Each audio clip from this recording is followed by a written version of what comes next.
12 janvier 2010, un séisme terrasse Haïti faisant plus de 250 000 morts, environ 300 000 blessés et 1 300 000 sans-abri. Un an après, Port-au-Prince et ses environs portent encore les stigmates du tremblement de terre. Camps de déplacés dispersés dans la ville, tas de gravats au bord des routes, des milliers d'Haïtiens vivent toujours dans des conditions très difficiles et la reconstruction tant espérée tarde à venir.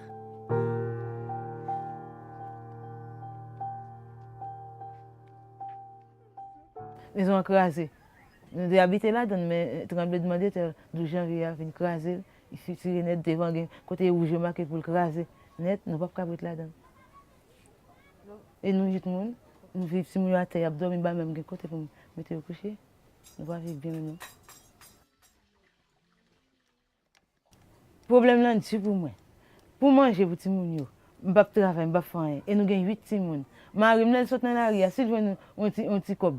Ils vont dire comme là, je dis. Nous avons dit nous allons manger, même si nous ne pas manger bien. Même si nous ne pas manger bien, je dis que je suis content, mais demain, je ne vais pas manger du tout. Je suis obligé de rester.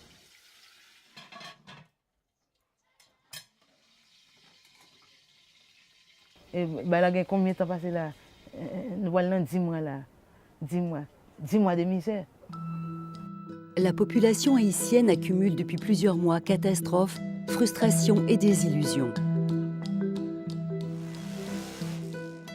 À ce terrible séisme succèdent cyclones, crises politiques et épidémies de choléra. Cette maladie, disparue depuis des dizaines d'années, a entraîné plus de 50 000 hospitalisations. Cela fait un an maintenant que les Haïtiens survivent essentiellement grâce à la mobilisation de l'aide internationale et à l'assistance des ONG et des Nations Unies. Les nombreux dons reçus à travers le monde, près de 3 milliards de dollars, ont permis de financer des opérations humanitaires massives qui se poursuivent aujourd'hui.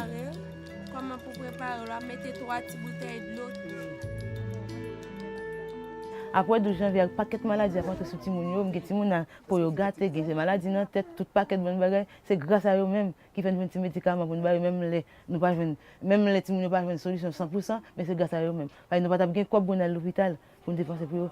Ils aident nous. Nous apprécions ça un peu tout. Pendant 2 mois, mais nous avons environ 30 comprimés.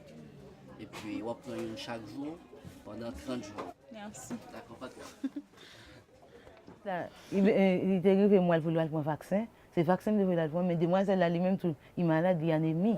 L'anémie, il va dormir bien, et puis tout le temps, tête fait mal, et ça fait me dévoiler l'aller. Moi-même, pas de câble, ni moi ni lui-même, nous tous pas de cas sortir, il faut m'occuper de là. Moi, ça fait lui-même dévoiler pour le cas constater une difficulté pour le cas vaccin.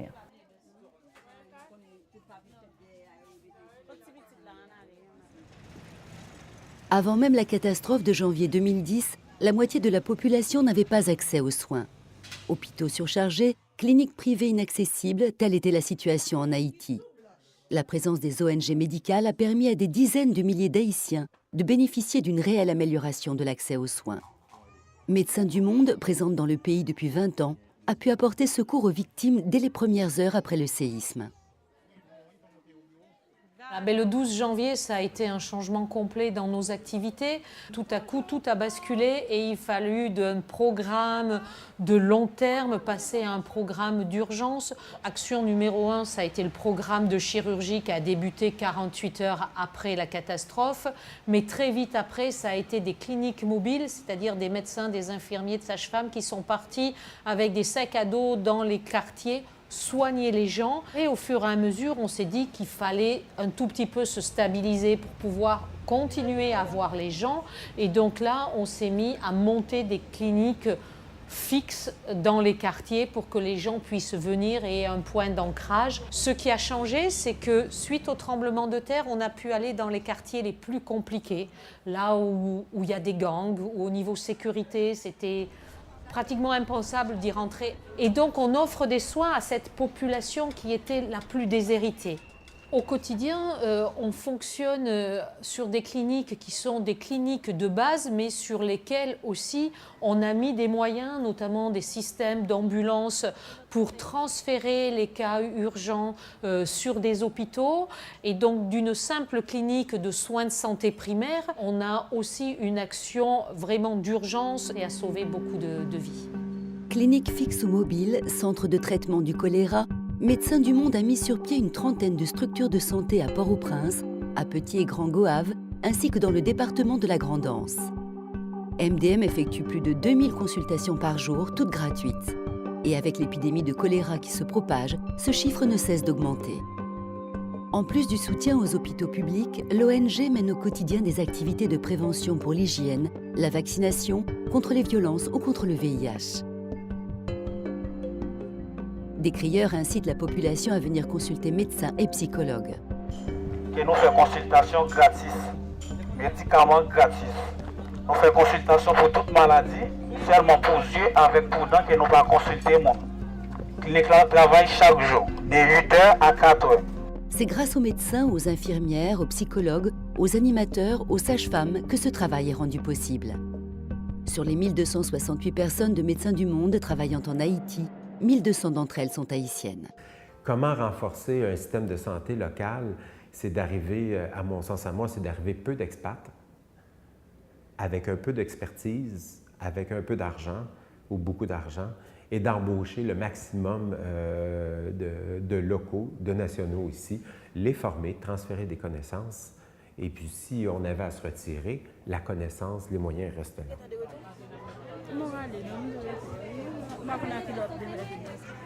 Madame, nous allons descendre en bas, nous allons avec nous dans l'hôpital Carrefour.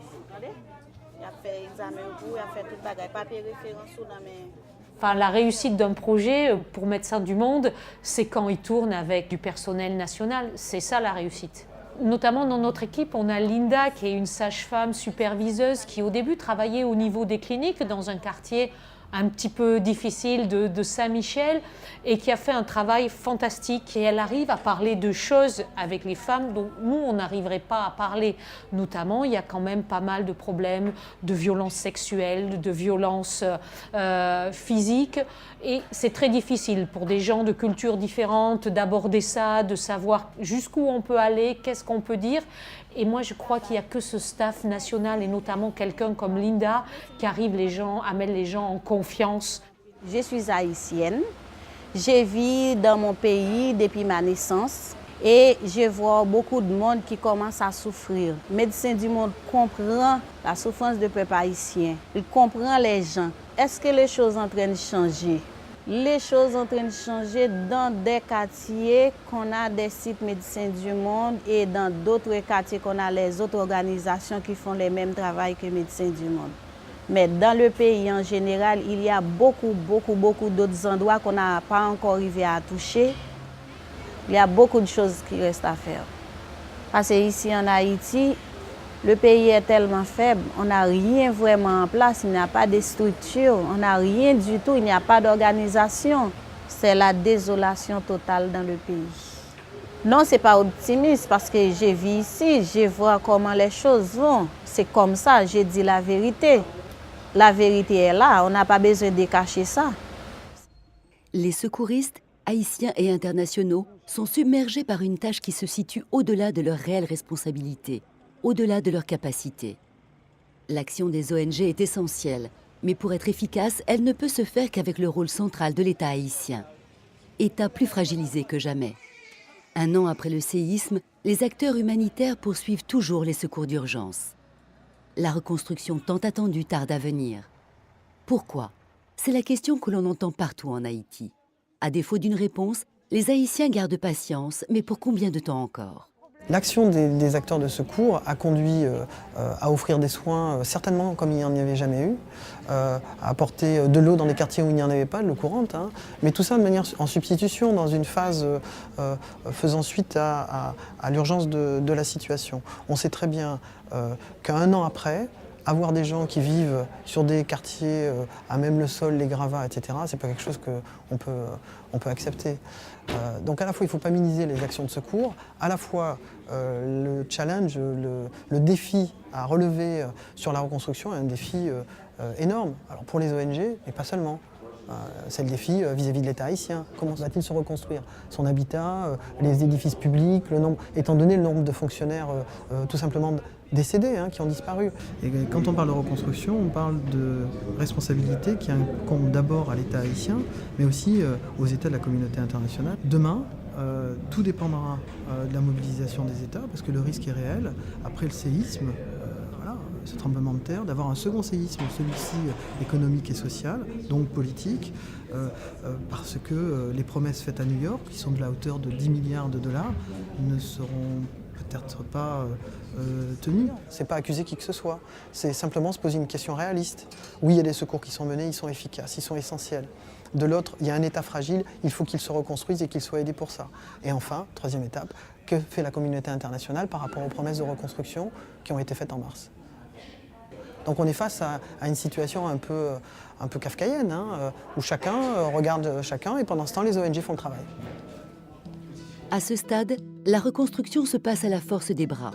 Les déblaiements se font essentiellement par les gens dans les quartiers, ce qui ne permettra pas d'évacuer les 20 millions de mètres cubes qui ont été générés par le séisme. Les États membres des Nations Unies ont promis 10 milliards de dollars pour reconstruire Haïti.